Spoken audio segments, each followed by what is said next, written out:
I had to come up with a name for the commission. The programme for the Arts Festival was going to print in like 3 days. How do you represent a work that doesn't even exist yet? But in the back of my head, I kept hearing this line, dance because you're free, dance because you're free. I knew I couldn't call it that because I made something else with that name last year. I can't call it that. But it was hounding me. I was like, right, there's something here. I have to keep digging.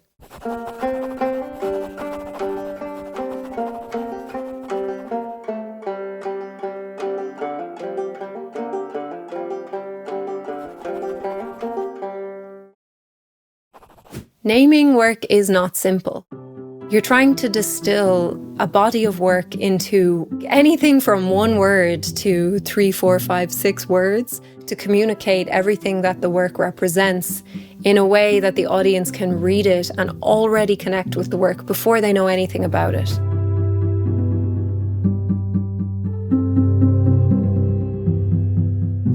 By this stage, I was in a pretty good position in terms of knowing the themes that were coming into the work. I'd done my research into the castle. I knew already what I was wanting to say.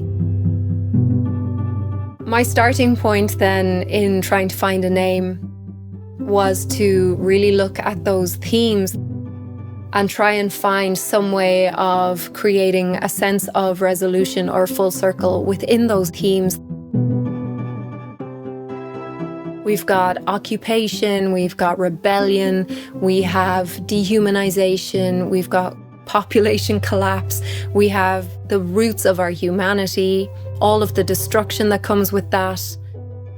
When I was reflecting on all those things, it really felt to me that the resolution of all of that needed to be some kind of reflection on freedom.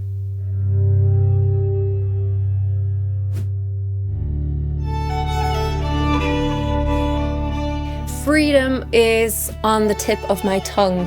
It's on every breath that I take. Freedom is a feeling I've been enjoying a lot. Freedom is something I've been thinking about a lot.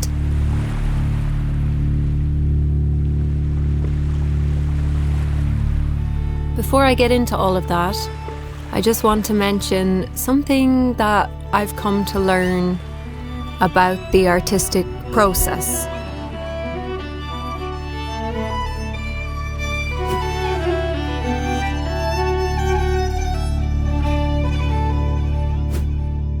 As an artist, as someone who's working on all different projects, there's this kind of general tone that emerges in the work you're making as you are evolving and as your work is evolving and as you're growing, as life is changing around you.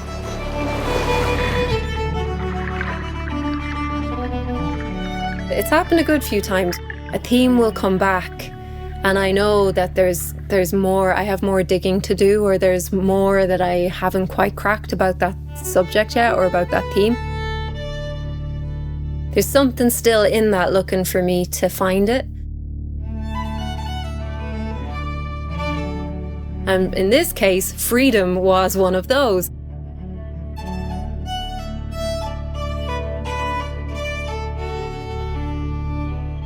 Freedom has been a theme that I've been wrestling with for quite some time in the work that I've been making. Working through a lot of the, I would say, like generational issues that come with being a woman born in Ireland in the late 20th century. Many of you will understand the stronghold that the Catholic Church had in Ireland for many, many years, and the extremely negative impact that had on women and children. There was huge amounts of suffering endured. I get very worked up when I'm talking about this. I grew up in Tuam in Galway. Many of you will know about the mass baby grave that was discovered there. Excavations actually have just begun this summer on that site. There's a huge history of concealment, of shame, of really heinous crimes against women and children. Over these years, Irish women were incarcerated for becoming pregnant outside of marriage, even if that was as a result of rape or incest. They were also incarcerated for suspected or actual sex work, or even just for being judged too flirtatious or for being disobedient. Of course, the church presented this as moral reform and the protection of society, but in truth, it was a really violent attempt to suppress female sexuality and to excuse the sexual crimes of men by placing the blame on women. Many survivors of the laundries are still alive today, and they continue to campaign for full recognition and redress from the Irish state because they have still not adequately received that. The legacy of those institutions really continues to reverberate through the whole of Irish culture, and it still really heavily shapes our collective attitudes towards women, towards female sexuality and shame. This whole subject and its generational impact on our society has been a huge driving force in my explorations of the theme of freedom up until this point. It's also something that's been very much alive beneath the work I've been doing through my pole dance practice. Nice!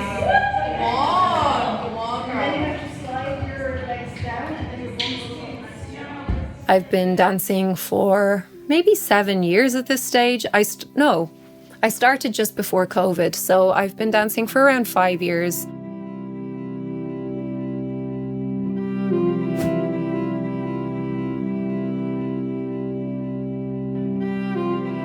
Last December, I created a performance for a pole dance showcase event, and I called it I Dance Because I'm Free.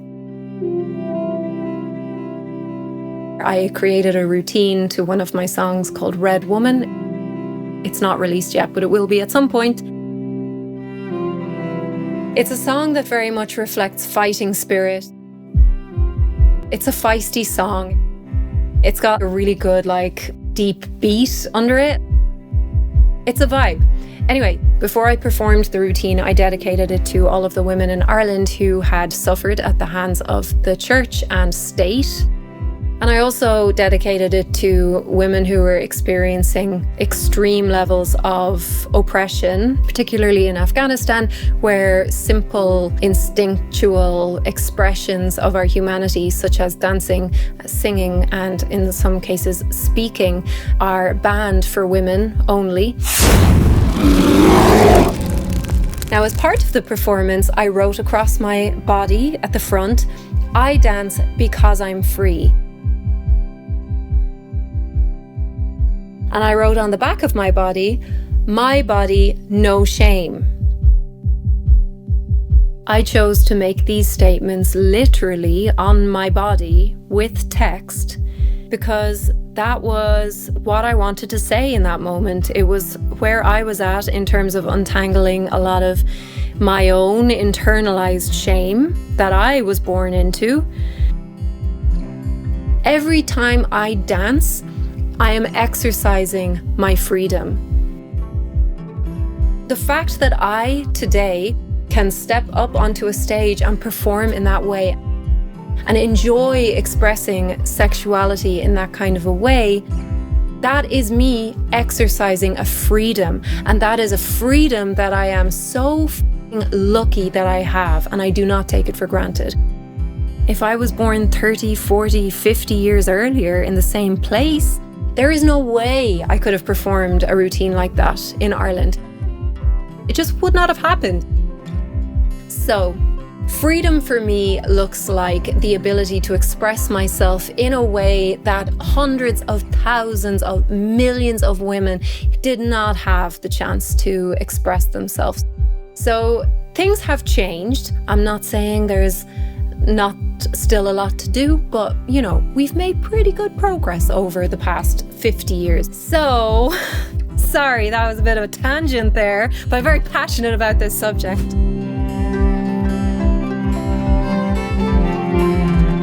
After that performance, there was kind of a residual echo that kept coming back into my head, which was, I guess, a kind of conversation that I was continuing with myself. And it was at this point where I had to come up with a name for the work, and I could see the freedom theme emerging again. I found myself asking again, what is freedom? The question of what freedom is just as complicated as all of the other questions about anything. And there are so many layers. Do we have free will? Do we not have free will? None of us are free. We're all tangled in the chains of capitalism. There's so many different things that we can point at right now to show how we're not free in the moment. But whenever I end up in these conversations, I always go back to the most extraordinary talk that I was ever at, which was a talk given by Sonny Jacobs. In 2011, I attended a talk in Galway. It was part of the Trailblaze event series. I was singing at it along with some of my peers, and there was a woman speaking at it called Sonny Jacobs. And her talk transformed my life. I never thought the same way about freedom since that moment. Sonny Jacobs was the most incredible human being. This is someone who was wrongfully convicted of murder and spent 5 years on death row, much of which was spent in solitary confinement. She was cleared of her conviction and released after that time. And she's written an incredible book which talks about her journey through that experience and how she managed to preserve a sense of freedom while living in the most restricted environment known to any human.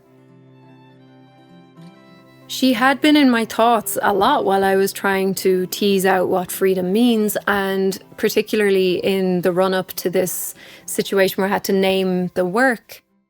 Then I received a phone call from one of my oldest friends in Galway saying that his friend had died in a fire, and it was Sonny.